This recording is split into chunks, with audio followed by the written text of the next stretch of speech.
আসসালামু আলাইকুম। কেমন আছেন আপনারা সবাই? আশা করি ভালো আছেন। আলহামদুলিল্লাহ আমিও অনেক বেশি ভালো আছি।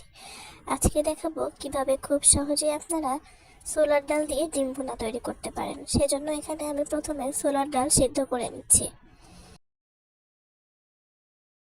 সাথে দিয়ে দেব পেঁয়াজ, রসুন, মরিচ এবং তেজপাতা। এখন এটাকে নেড়ে চেড়ে মিশিয়ে নিচ্ছি আর দিয়ে দিচ্ছি এলাচ। এখন দিয়ে দেব মরিচ গুঁড়া, সাথে দিয়ে দিচ্ছি ধনিয়া গুঁড়া আর দিয়ে দেব হলুদের গুঁড়া, দিয়ে দিচ্ছি স্বাদ মতো লবণ।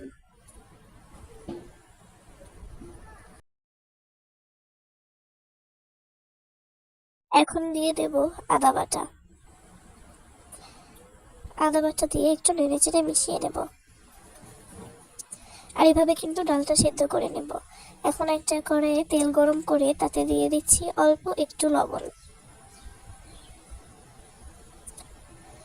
তেলটা গরম হয়ে এসেছে। তেলটা যখন গরম হয়ে যাবে আমি একে একে ডিমগুলো ভালোভাবে পোস্ট করে নেব।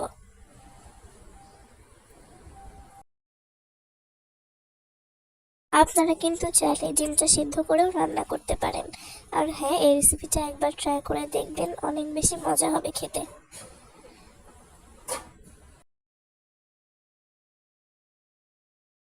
এভাবে আমি সবগুলো ডিমকে পোস্ট করে তুলে নেব।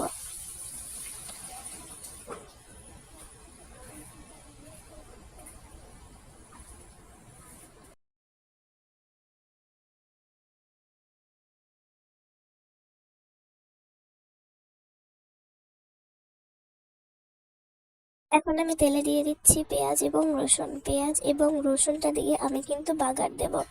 সেজন্য পেঁয়াজ এবং রসুনটাকে আমি ভেজে নিচ্ছি। বেশি কড়া করে ভাজবেন না, এতে কিন্তু পুড়ে যাবে আর স্বাদটা কিন্তু নষ্ট হয়ে যেতে পারে। তো সেজন্য আমি পেঁয়াজ এবং রসুন অল্প একটু ভেজে নিচ্ছি।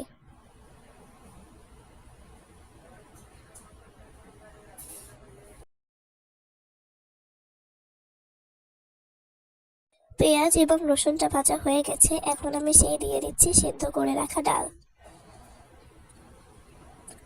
ডালটা দিয়ে আমি এটাকে কিছুক্ষণ নেড়ে চেড়ে দেব। আর এখন দিয়ে দিচ্ছি সেই ডিম পোস্টগুলো।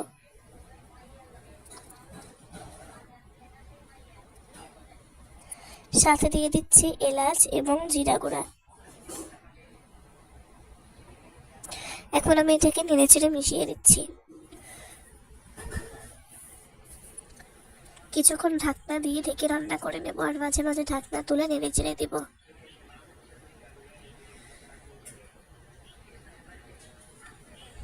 দেখতে পাচ্ছেন কত সুন্দর একটা কালার এসেছে। আশা করব রেসিপিটি ভালো লাগবে আপনাদের।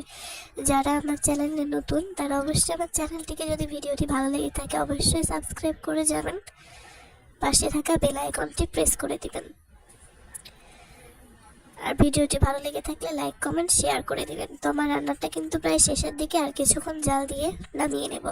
তো দেখতেই পারছেন রান্নাটা কিন্তু শেষ। কেমন হয়েছে আজকের রেসিপিটি অবশ্যই জানাবেন। আশা করব ভালো লেগেছে। তো আজকের মতো এ পর্যন্তই বিদায় জানাচ্ছি। নতুন ভিডিওতে হাজির হব। ভালো থাকবেন সবাই। বিদায় জানাচ্ছি। আল্লাহ হাফেজ।